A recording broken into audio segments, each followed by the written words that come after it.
Gather round, folks, 'cause I've got a chilling tale for you. Straight from my friend Lalita, a wedding makeup artist in Chiang Mai. This story she sent to Uncle 3 is all about the makeup business, or more precisely, about a bride because of pure heartbreak and rage turned into a vengeful ghost. Lalita, you see, is the kind of pro who goes wherever the bride needs her. It's rare for a bride to come to Lalita's place. And believe me, this story, it shook an entire region. Everyone in that neighborhood knew about it, and it wasn't until a national highway was built through the area that the bride's spirit stopped appearing. So, one day, Lalita had a booking out in Hangdong. The bride's house was tucked away, deep in a garden plot, and they were set to meet at 4 p.m. But Lalita, always the professional, left super early, around 11 or 12, wanting to hit up her favorite makeup shop first to buy some more supplies. She was just cruising along when bam, she slammed on the brakes so hard she went flying, bike and all, sprawling right there on the pavement. About 10 feet away was this little tea shop, and a bunch of folks taking their lunch break saw her go down. They rushed over, full of concern, to help her up and ask if she was okay. Lalita was fine, but she wasn't paying attention to their questions. Her eyes were darting everywhere, searching for the person she'd just run into, but there was nobody.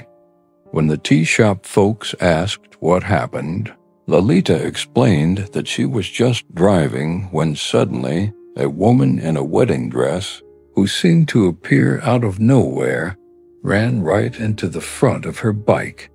She saw it clear as day. The woman wore a blotchy red dress, red bleeding down the fabric. At the time, Lalita just thought it was the dress's style and that the woman was in a hurry to cross the road. But now, she couldn't find anyone. That's when things got weird. As soon as she said wedding dress, those folks helping her scattered. Some even told the owner to bill them or put it on their tab and hightail it back to work. Lalita was totally confused and asked the tea shop owner about it. The owner just gave her a little smile and said, "Sit down, rest up. When it clears out, I'll tell you a story." Lalita checked her phone. It was just past noon, so she had time. She ordered some sugar cane juice, her leg aching a bit from the fall. She looked back at the spot where she'd fallen. Nothing there. But then goosebumps started popping up all over her arms. After a bit, the tea shop cleared out, just a couple of customers left inside. The owner pulled up a chair next to Lalita and began. This area, she explained, used to be packed with people, but the new national highway construction cleared out a lot of homes. She pointed to a construction site. Right there, she said, used to be a house belonging to a couple who were unbelievably rich, rolling in money. Even back in the 2000s, they had fancy new cars constantly.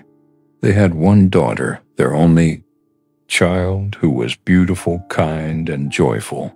The tea shop owner, who used to deliver Kanam Tan cakes for her mom to their house, knew the girl well because they lived in the same neighborhood.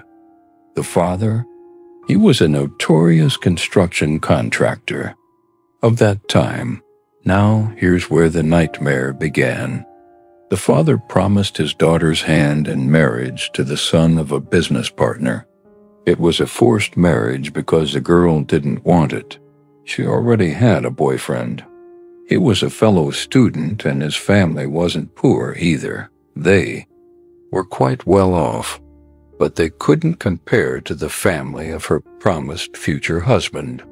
When she found out about the forced marriage, she and her boyfriend decided to run away. They planned it carefully, but they still got caught and were brought back. Her dad, you see, he loved his daughter, but in a really twisted way. He locked her in her room, not letting her go anywhere until the wedding day. As for her boyfriend, the father sent his men to beat him senseless. People say he went crazy afterward and jumped into the river, committing suicide. But in reality, some rumored that he was probably accidentally beaten to death, and they covered it up.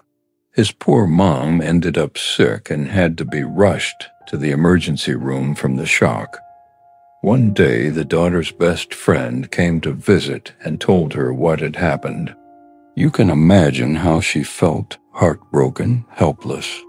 But she couldn't hate her own father, could she? So she finally agreed to the marriage, though, honestly, it was going to happen whether she agreed or not. On the wedding day, as the groom's family came to pick up the bride, she walked out in the most beautiful wedding dress. Even back then, this road, though not as wide as it is now with separated lanes, was a busy, vital route. The tea shop owner said fancy new cars lined the street, a dazzling sight, and everyone looked so elegant. But then, as the groom, all proud and proper, opened the car door for her, and everyone was getting ready to head to the groom's house, she just lunged.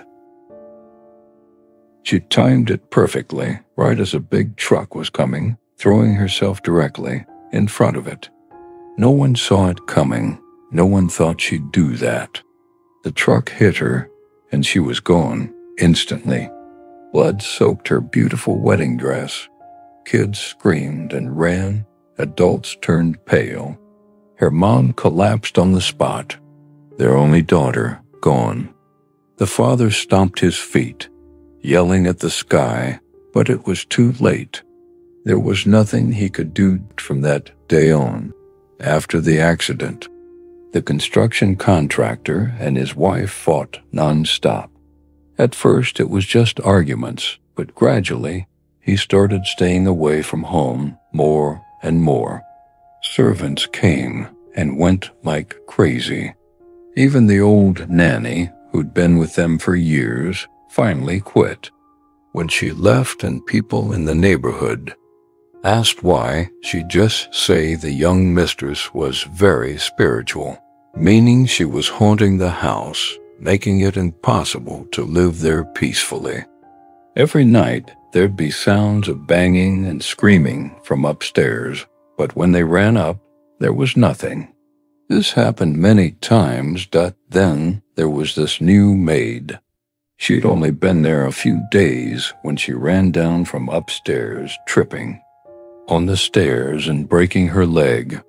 The nanny and the gardener took her to the hospital. She said the mistress had told her to go upstairs to clean the young mistress's room. While cleaning, out of curiosity, she opened young mistress's makeup cabinet. It was the first time in her life she'd seen so many beautiful things, and she loved them. She just looked and touched. She didn't take anything. When she closed the cabinet, she looked at her reflection in the dressing table mirror and jumped.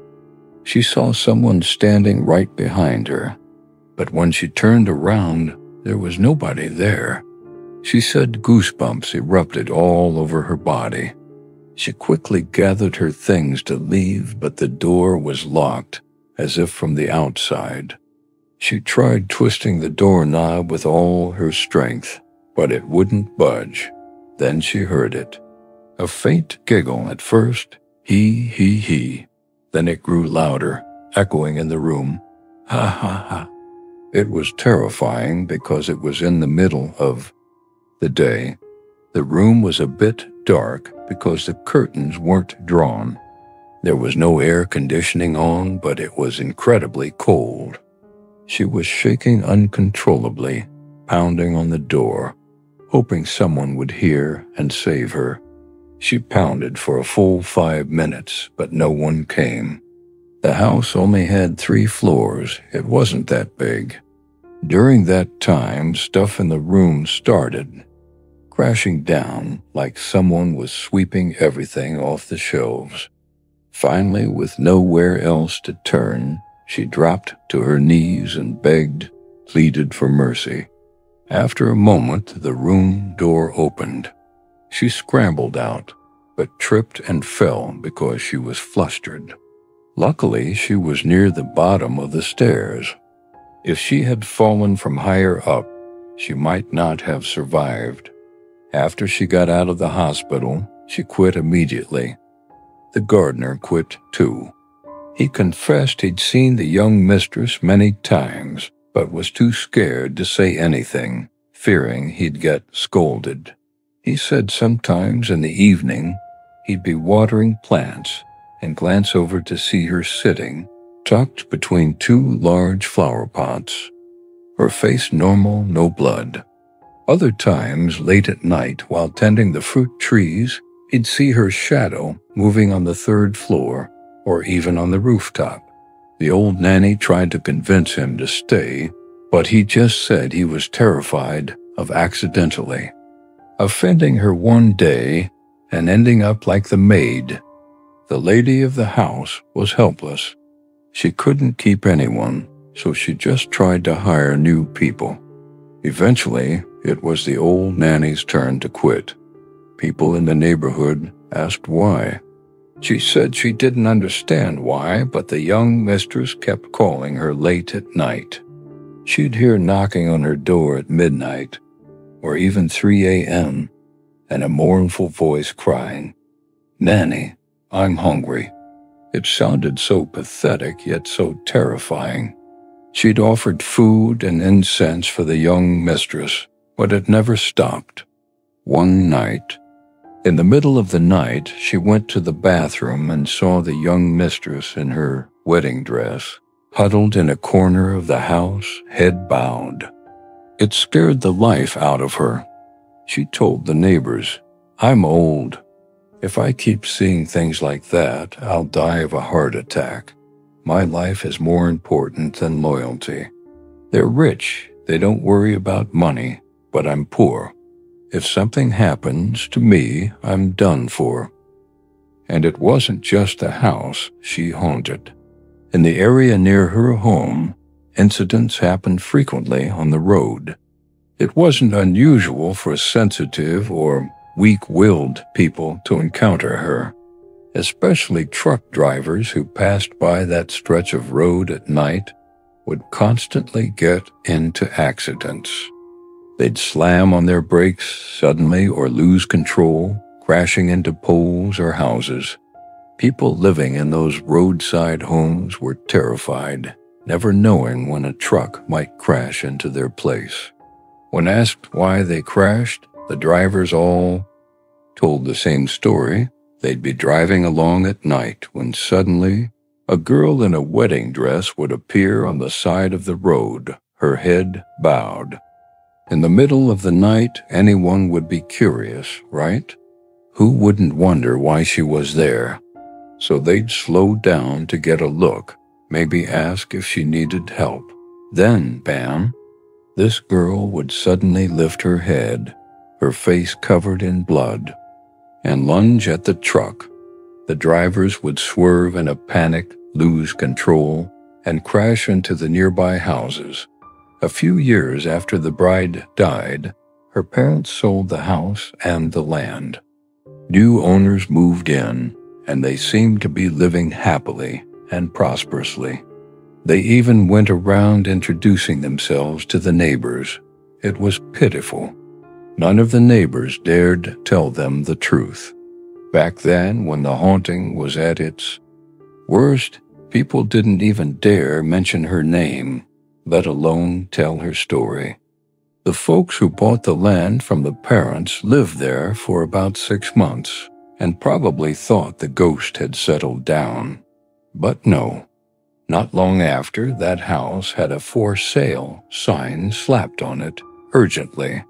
Since then, that house has changed. hands countless times, more than you can count. Some owners left peacefully, still calm when they moved. But others fled in sheer panic. There was one last owner. This guy hired a shaman to perform a grand ritual. It was a serious ritual, and he even tore down the entire house. But before he could even build a new one, the owner suffered a stroke and died. After some time, the land was sold again to a contractor who bought several plots there, planning some unknown construction. Construction has been going on for months, but it's been plagued with problems, one after another. Lalita asked the tea shop owner, "What kind of problems?" The owner said it started off normally, nothing unusual. But then accidents started happening. Construction workers would fall, like someone climbing and falling, some falling 10 to 13 feet and breaking bones, their arm bones sticking out. The construction worker who fell didn't say anything when asked. As soon as he recovered, he quit. Immediately, since it's a private construction site, they hired guards to watch the building materials. These guys wouldn't dare stay alone. They'd have 3 or 4 guards at a time sleeping there. But as soon as they'd start to doze off, they'd hear crying from above or groaning faintly from below the ground. Sometimes it sounded like it was floating up high in the dark, unlit parts of the concrete structure before lights were installed. Everyone in this area knows about the bride ghost, so the tea shop owner would tell the construction workers the story while they drank their tea. And every time the ghost appeared to them and scared them, they'd buy fruit, incense, and candles to make offerings. Every few days you'd see them carrying bags of offerings into the site. Nobody knows if the contractor himself ever made offerings, or if the ghost just wouldn't be appeased, but walls kept collapsing overnight. It happened constantly. The contractor was persistent, though. If a wall collapsed, he'd just rebuild it. Once, a wall collapsed while they were building it, injuring several workers below. In short, there were many accidents, but luckily none were major. Some workers got too scared and quit, but others, needing the money to live, stuck around. The tea shop owner then told Lalita, "You know, your accident around 11-something? That's supposedly the exact time the bride's wedding procession used to start." As they were talking, a man from the next table, who turned out to be one of those material guards, chimed in, making both of them jump. He said, "That woman? She's a demon now, not just a ghost." He pulled his chair closer and lowered his voice. He said one night he and the other guards were having a few drinks.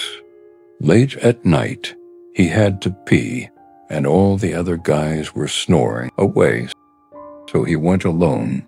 As he walked, he heard singing. He looked around. Who'd be singing at this hour? Then, far off, near a pile of sand, he saw her. A person in pure white, like a wedding dress. He watched as she raised her hand, beckoning him, smiling and singing. The weirdest thing was she was like 60 feet away, but her voice sounded like it was right next to his ear. He got so scared, he tripped and stumbled, crawling back to where the other guards were sleeping, shaking uncontrollably between them. He was in the middle of telling this part when he suddenly bit his own tongue. His face went pale. He didn't dare say another word. The tea shop owner looked unnerved, and Lalita, who was already known for being scared of ghosts, was absolutely terrified. She said her goosebumps had been non-stop the whole time she listened to the story. She quickly paid and tried to act normal. Oh my goodness, she thought as she got on her bike. reciting Buddhist prayers nonstop. She was so scared, Lalita silently vowed that if any future clients booked her for a wedding along that road, she'd just have to turn them down. And that Uncle 3 is a story Lalita told me from one of her makeup artist trips. Uncle 3 knows that there are probably parts that people have embellished over time, adding their own spins. But the core of it, the bride's death and the haunting that part, that's real. What do you all think of this story? Let's talk about it on Uncle 3's 13th Night Ghost Stories channel.